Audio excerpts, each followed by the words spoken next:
People leave their homes every day with different goals, dreams, and a story to carry. They go out to work, study, have fun, meet a friend, or take a walk in the park. No one leaves the house thinking they won't come back or that something bad might happen to them.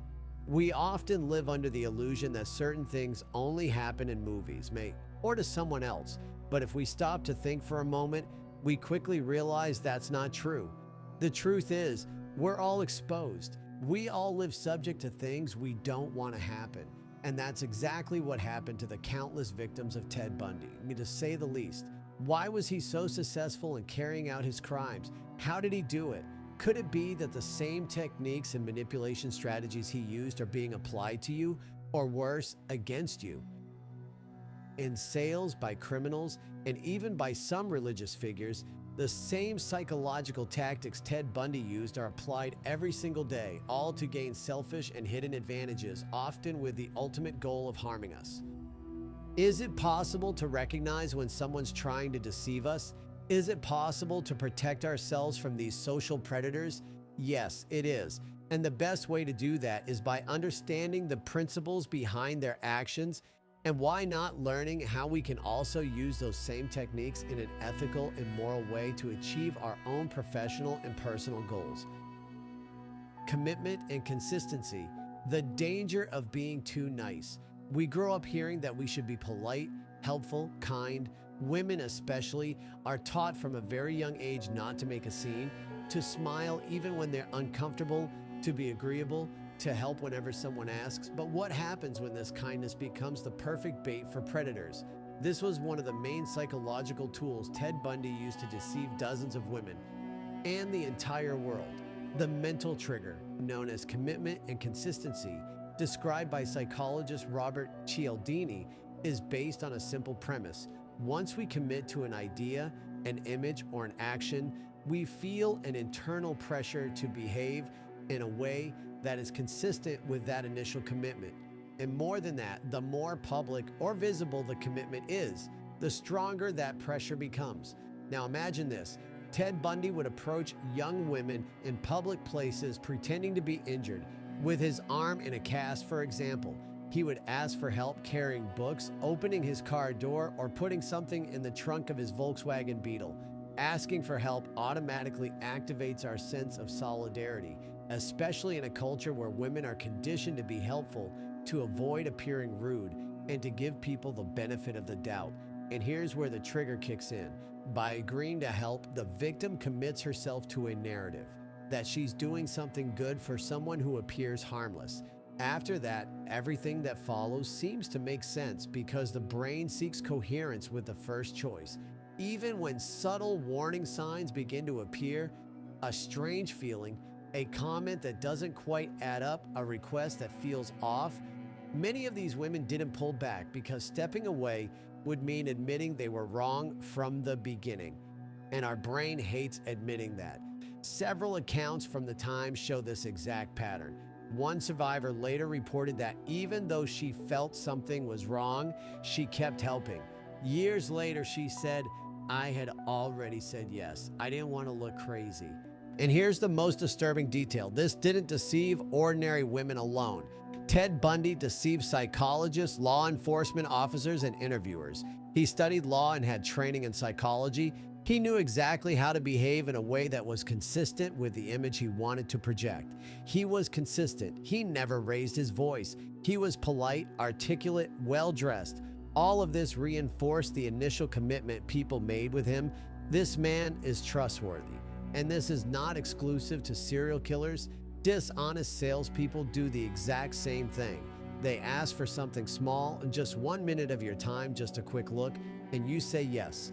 And that small yes creates a cascading effect. After that, you feel almost obligated to keep listening, to accept the offer, to remain consistent with your first response. In the same way, politicians, religious leaders, online scammers, all of them use the technique of small commitments to open the door to much larger manipulations. Charles Manson, for example, manipulated his followers through small concessions and promises of freedom. And little by little, they became too committed to turn back. That's why one simple skill needs to be relearned. Saying no is not rude. It is protection, refusing help, interrupting a conversation, walking away from an uncomfortable situation. All of these actions can save a life.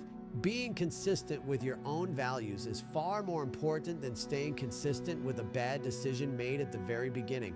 Ted Bundy took advantage of people's kindness, but the fault was never theirs. The responsibility lies in recognizing that in a world where even psychopaths can learn how to appear normal, kindness must come with boundaries. Liking. When liking someone makes us blind. He was attractive, polite, charming. He had a gentle way of speaking, an easy smile, and eyes that seemed to say, "You can trust me." That was Ted Bundy. Or rather, that was Ted Bundy's mask. Because behind that charming appearance hid one of the most dangerous serial killers in American history. And the most frightening part is this. It was precisely because he appeared so trustworthy that he was able to get close to so many victims and deceive even the justice system. The liking trigger is simple. We are more easily influenced by people we like. And that liking doesn't always have anything to do with who the person truly is. All it takes is one positive trait, such as physical attractiveness, friendliness, or a pleasant tone of voice for our brain to fill in the rest with positive assumptions. Psychology calls this the halo effect. One good characteristic overshadows everything else, creating a kind of artificial glow. If a person is attractive, we assume they're also intelligent. If they're friendly, we believe they're honest. If they speak well, we assume they're right.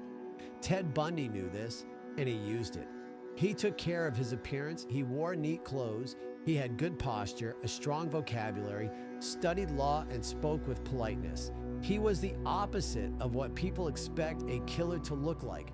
During his trials, he addressed the jury calmly, made subtle jokes, and complimented the prosecutor.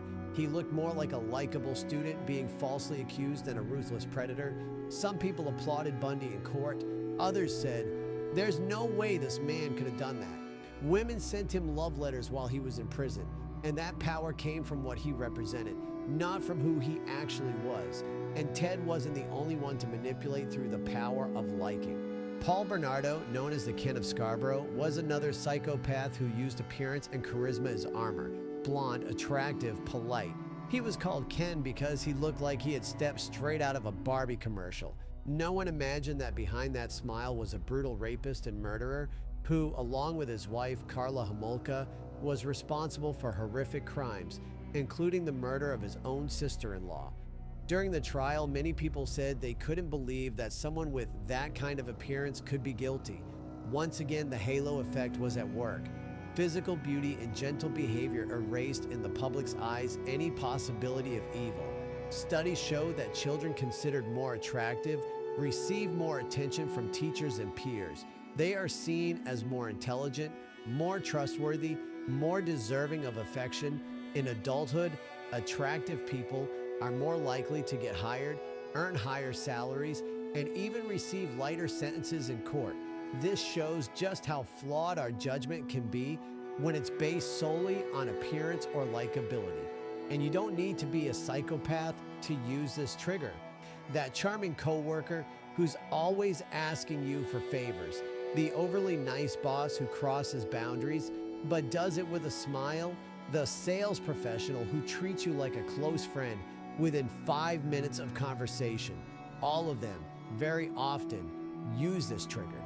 They know that if you like them, you'll give in, you'll trust, you'll stay silent even when something feels wrong. Because it's hard to distrust someone who treats us well, even when our instincts are screaming the opposite. Liking someone is not the same as knowing someone. Friendliness is not the same as safety. Beauty is not a guarantee of character. As a society, we are still trained to associate affection with appearance, to lower our guard when we see a pretty face or hear a gentle voice.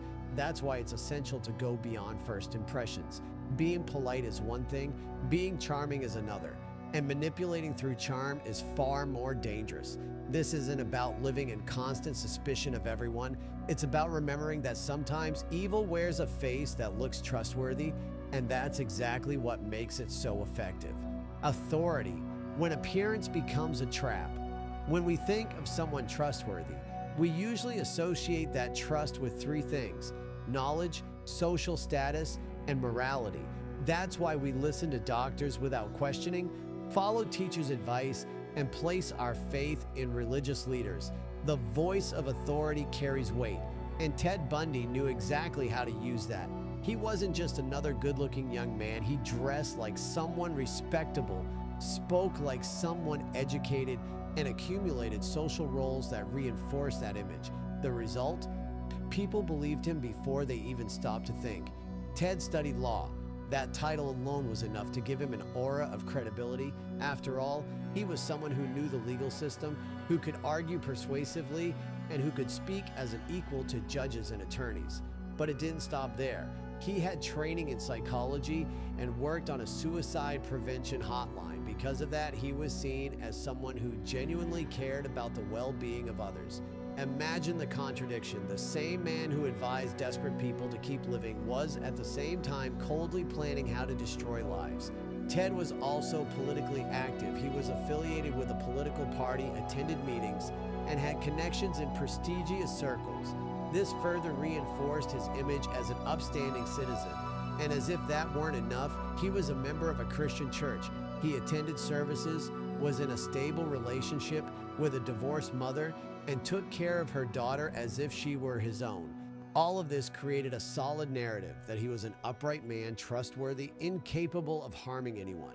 This was the mask that deceived neighbors, friends, co-workers, and even police officers.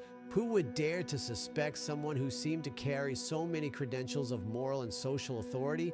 Many victims reported that Bundy would introduce himself as a police officer or a firefighter to gain their trust. All it took was flashing a fake badge and using a serious, authoritative tone, and no one questioned him. He exploited the almost automatic obedience we have toward figures of authority. During his trial, he even dismissed his lawyers and chose to represent himself. In that packed courtroom, he wasn't seen as a defendant, but as a brilliant student brave enough to stand up to the system. At times, the audience even laughed at his jokes, as if forgetting that he was there accused of brutal murders.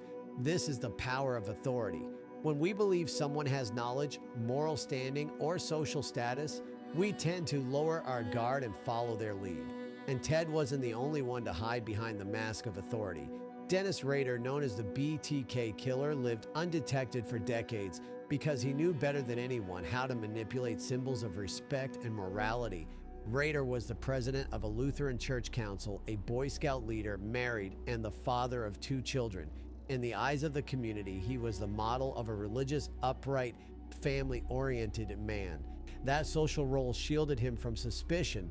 Who would ever doubt an active church leader, a friendly neighbor, and a devoted family man?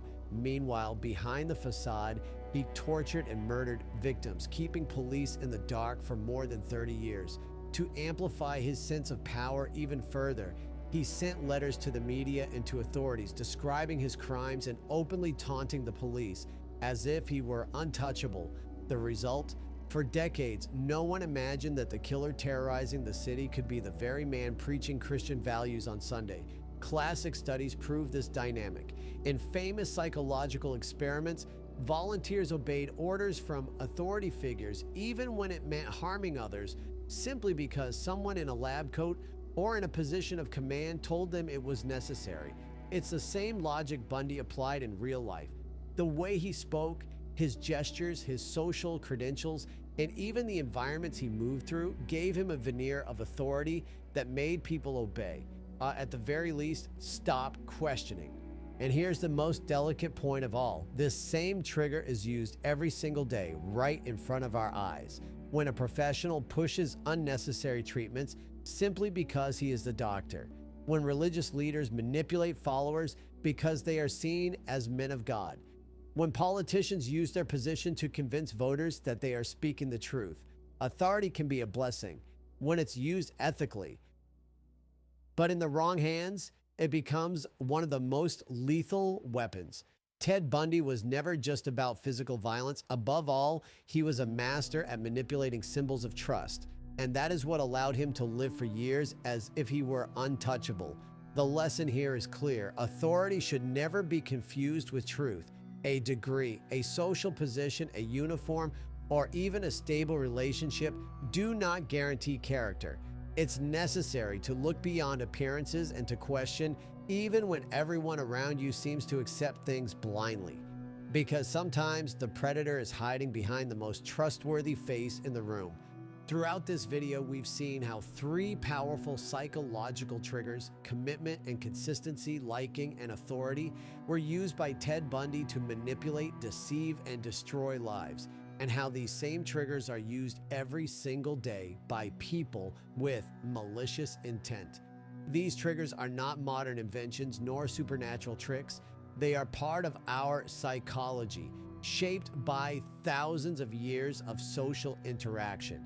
They are mental shortcuts we rely on to conserve energy, to trust more quickly, to act without overthinking.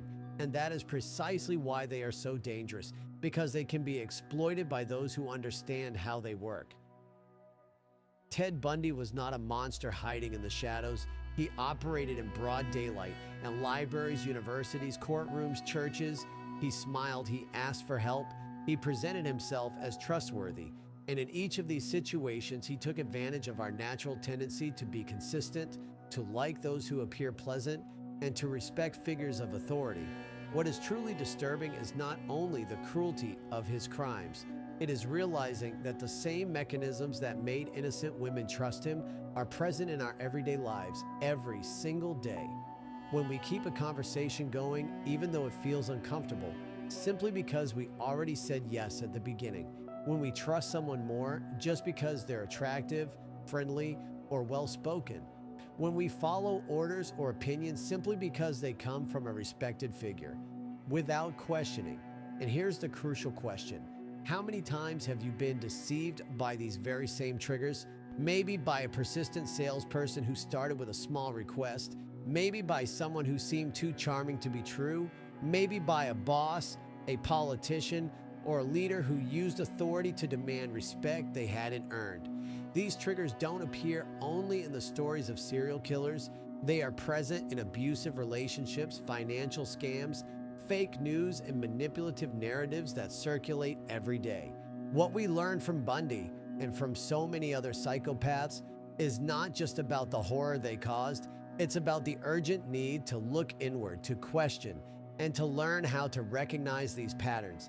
Because in the end, true protection doesn't come from distrusting everyone. It comes from recognizing that even the brightest minds have been deceived by these triggers. Kindness matters, affection is necessary, authority can be vital for social order, but none of these values should ever come before our safety, our critical awareness, and our freedom to say no. Ted Bundy didn't prevail through violence alone. He prevailed because he knew how to manipulate what is most human within us. And that is exactly why understanding these triggers and learning how to protect yourself from them can be the difference between falling into a trap or walking away from it. Have you ever been in a situation where your intuition saved you? Or do you believe you could have avoided harm if you had a deeper understanding of this subject? Let us know in the comments. Your story might help someone else. Until next time.